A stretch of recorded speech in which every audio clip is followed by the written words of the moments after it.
que leyeran 2 patrones de diseño. Les había compartido el libro oficial de Gannon Ford, donde deberían de haber leído todos los patrones ya a la fecha, ya deberían de haber leído todos, no solo Singleton, no solo Factory, y deberían de tenerlos ya muy claros. Ya de ahí en adelante lo que significa es nada más como medio acordarte qué patrón es cada uno y cómo implementarlo en los diferentes lenguajes de programación. Este librito en específico a mí se me hace muy simplón, pero me gusta porque les recuerda de manera muy rápida de qué es cada patrón. O sea, no está como muy a profundidad, pero si ya leíste tu documentación muy oficial de cómo funciona cada patrón, de repente, ay, la maestra dijo algo del Factory, pues te vas al Factory y lo buscas y sabes que vas a encontrar la información como muy rápida. En este caso queremos el Abstract Factory, que nos habla del problema de cuando queremos crear múltiples objetos que son similares entre sí, que no necesariamente sabemos cuál es la variante que queremos crear en este momento. Ejemplo, el usuario quiere crear su cuenta de usuario, no es claro si va a ser un usuario administrador, si es un usuario mortal, si es un usuario de ventas. Entonces, podemos trabajar con un Factory para poder crear ese usuario. Nos da las posibles soluciones y nos da un ejemplo de cómo trabajaría ese patrón de diseño, te da un ejemplo de un pseudocódigo y tan se acabó. Por eso les platicaba que este es como el librito del resumen de los patrones de diseño. Si quieres ver cosas ya más a profundidad, pues sí les recomiendo que mejor se vayan al libro del de Gannon Ford, ¿ok? Yo les había pedido que por favor vieran cómo funcionaba un Factory y vieran cómo funcionaba un Singleton. Si yo me voy a Google y le escribo Factory JavaScript y le pico en voy a tener suerte, seguramente van a caer en este artículo, que está bastante bueno, y que explica muy a detalle cómo aplicar un Factory. Misma situación, queremos tener un creador de objetos. Ese creador de objetos normalmente va a ir a obtener producto abstracto. En nuestro caso, tendríamos una clase usuario que es abstracta, de la cual tenemos diferentes tipos de usuarios y luego haríamos las cosas. En el caso de JavaScript no podemos tener, bueno, podríamos, pero no, tener nuestro producto abstracto. Lo que sí vamos a tener son las diferentes clases específicas que queremos implementar. Si yo tengo mi creador, que es mi clase Factory, sobre la cual voy a meter toda la lógica para crear mis diferentes usuarios, esa va a recibir la petición de créame un usuario, esa va a decidir qué tipo de usuario crear y luego va a ir a ejecutar el constructor de la clase usuario, ¿sí? ¿Con qué parámetros? Con los que tú hayas definido cuando mandaste a llamar el Factory. Ejemplo de código en JavaScript, tienes tu Factory que va a crear empleados. Dependiendo el tipo de empleado que te mandaron, decides si vas a mandar a llamar un empleado de tiempo completo, o uno de medio tiempo, uno de temporal o un contractor. A grandes rasgos, lo único que estás haciendo es abstrayendo en una capa más arriba qué tipo de usuario quiero crear. Con base al tipo de usuario que me están pidiendo, mando a llamar el constructor para ese usuario en específico. Un Factory no necesariamente tiene que tener toda esta lógica. A lo mejor el Factory siempre va a crear el mismo tipo de usuario. Es válido, sigue siendo un Factory. Lo único que hace es tomar los datos, abstraerlos y mandar a llamar el constructor. Al final, siempre lo que pasa es que ejecutas el constructor y que le defines los datos al objeto. Construyes un objeto. El primer pleito que tienen ustedes cuando empiezan a trabajar con su base de datos es, maestra, pues es que la entrega es ya dentro de 3 clases y nuestra base de datos está vacía. Bien, te vas a crear un Factory, te vas a inventar datos fakes y vas a mandar a llamar ese Factory en un ciclo durante 100 veces, 1000 veces, 50 veces, que va a crear 50 objetos y los va a ir a guardar a la base de datos. Listo, no hay más que hacer. Pero para eso tiene que quedar muy claro cómo funciona el patrón de Factory, que es esto, simplemente una clase sobre la cual mandas a ejecutar el constructor de ese objeto que quieres crear. Si tu objeto que estás creando es un objeto sobre el modelo de un ORM, pues tú ya sabes que en cuanto lo creas y le das guardar, se va y se guarda la base de datos. Entonces no tienes ningún problema. Si no hiciste tu mini ORM, no hiciste tu función guardar, pues entonces además vas a tener que mandar a ejecutar de alguna manera que cada uno de esos objetos que acabas de crear se vayan a guardar a la base de datos. ¿Sí? ¿Dudas? ¿Queda claro cómo funcionaría el factory?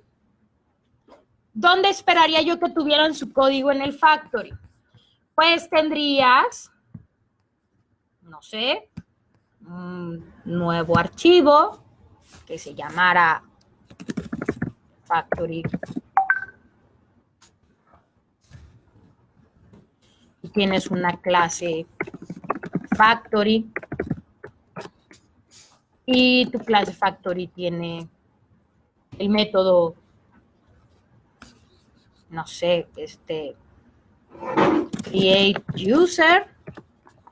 Y entonces, dependiendo los parámetros que reciba, va a hacer aquí un montón de cosas y al final lo que va a hacer es un new user. Porque se supone que tienes una clase user, ¿no? ¿De acuerdo? Y entonces, en algún lugar, me voy a inventar, en algún lugar donde tienes todas tus cosas que tienen que ver no con la aplicación directa, sino con seteo de tu aplicación, a lo mejor tienes un for simple y sencillo, donde estás definiendo que quieres crear 100 usuarios.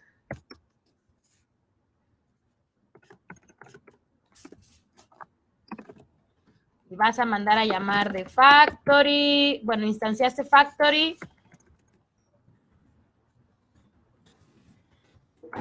Y le mandaste un objeto con los datos para el usuario, ¿no? ¿Cuántos usuarios creaste? Pues un montón. A lo mejor esto te regresó el usuario y a lo mejor tu objeto usuario tiene un método guardar, lo cual hace que vaya y lo guarde en la base de datos. ¿Queda claro? Para inventarte estos datos, a mí no me importa si todos tus usuarios tienen los mismos datos, o a lo mejor lo haces con un ciclo donde le fuiste concatenando el ID y tienes usuario 1, usuario 2, usuario 3, usuario 4, usuario 5, correo 1, correo 2, correo 3, correo 4. No me importa, lo que quieres es tener datos para poder hacer pruebas, ¿no? Como esto es algo solo para la etapa de desarrollo, no es algo que vas a usar en producción, al menos no el factory de crear muchos registros de golpe. A lo mejor y lo que quieres es utilizar algún faker. Hay paquetes de fakers que lo que hacen es, dame un correo y te genera correos random. Dame un nombre y te genera una cadena de un nombre random. Dame un bla, bla, bla. Sí, hay paquetes para eso si lo quieren usar. Decisión de ustedes. ¿Dudas del factory?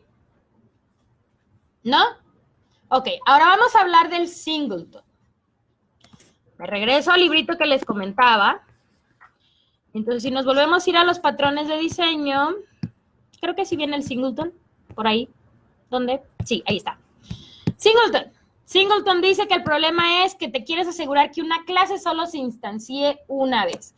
Y me dieron como ejemplo la base de datos. Claro, no quiero hacer una conexión a la base de datos 1000 veces en mi ejecución. Solo lo quiero hacer una vez, entonces solo quiero que se instancie una vez. Es el ejemplo más típico que dan en las entrevistas de trabajo. De verdad es bastante molesto porque cuando le preguntas al entrevistado, dame otro ejemplo, se traba. Y eso a mí como entrevistadora me deja muy claro, no tienen ni idea de qué estamos hablando. Respuestas de libritos todos podemos contestar. Les platicaba yo hace rato que un ejemplo muy claro es, en mis rutas, yo moví toda esta lógica, por ejemplo, la moví a mi controlador, ¿no? Mi controlador, aquí no sé, users controller, al método getAll, no sé, se me ocurre. Y entonces mi controlador es una clase que tiene toda la lógica para manipular los usuarios, no la base de datos, porque para eso voy a usar los modelos, sino simplemente manipular mis usuarios. Es una clase user controller, ahorita que no está conectada a la base de datos, tengo hardcodeados los datos de mi usuario y tengo un método getAll que procesa los datos, hace chorro mil cosas y al final me manda una respuesta, ¿cierto? ¿Dónde voy a instanciar mi controlador de usuarios? Pues en donde lo vaya a necesitar y a lo mejor lo necesito aquí en las rutas. Para manejar las rutas de usuarios, instancié mi controlador de usuarios. pero a lo mejor en la instancia de pedidos, o sea, en las rutas que tienen que ver con los pedidos, también necesito instanciar el controlador de usuarios. Y yo no quiero que se instancie 2 veces. Es como ilógico instanciar 2 veces mi controlador. Solo lo quiero una vez en toda la ejecución. Ok. Vámonos al controlador de usuarios. El controlador de usuarios es una clase que tiene un constructor, que tiene el método getAll, que tiene un método para obtener solo uno, el método para crear, tiene un montón de métodos y un montón de atributos y un montón de cosas. ¿Sale? Acuérdense que como trabajamos con módulos en JavaScript, yo siempre exporto lo que yo quiero del módulo. Puede ser un atributo, puede ser un método, o en este caso puede ser una instancia. Yo no estoy exportando la clase, estoy exportando la instancia. De manera que en mi cabeza, si todavía no conozco muy bien JavaScript, en mi cabeza, cada vez que yo haga un require de mi archivo users, voy a obtener una instancia. Eso suena obvio, ¿verdad? Ok, JavaScript tiene una regla muy bonita. Si estuviéramos en otro lenguaje, para yo implementar aquí un singleton, aquí tendría que validar.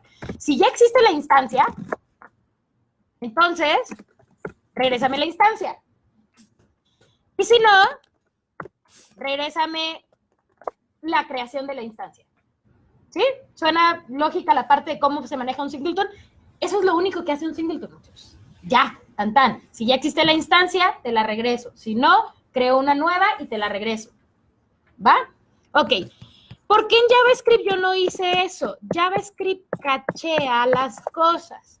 De manera que en este caso, cuando yo creé la instancia de user, quedó cacheado. Y la próxima vez que yo le pida la instancia, cuando yo haga otra vez el require, me va a entregar la misma instancia.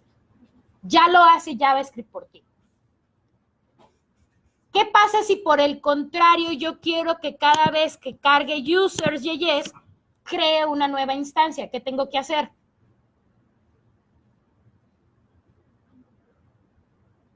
Pues hago el caso contrario. Lo que voy a regresar es la clase, no la instancia, y entonces en donde yo estoy usando mi users controller, ¿dónde tengo mi users controller? Acá. Donde yo estoy usando mi users controller, aquí obtuve users controller y entonces tendría que hacer users controller es igual a, bueno, users. Es igual a hacer un new users controller. Y entonces de esa manera me aseguro que yo puedo instanciar donde yo quiera. ¿No?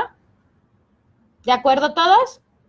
Si quiero regresar la instancia, cuando hago el export, regreso la instancia, JavaScript por default me va a regresar solo una instancia y no la va a volver a repetir. ¿De acuerdo? Ese es otro ejemplo de cuando usan singleton. Ah, pues el controlador no se instancia muchas veces, solo lo instancia una vez.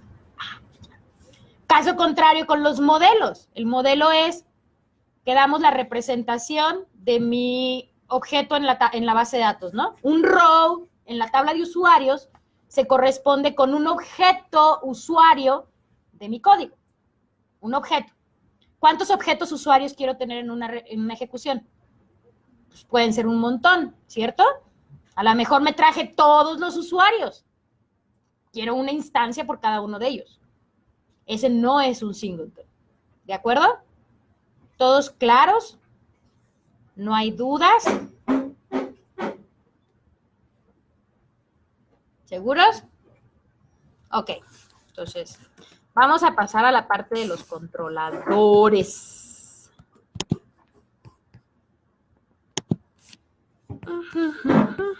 Adiós. A ver.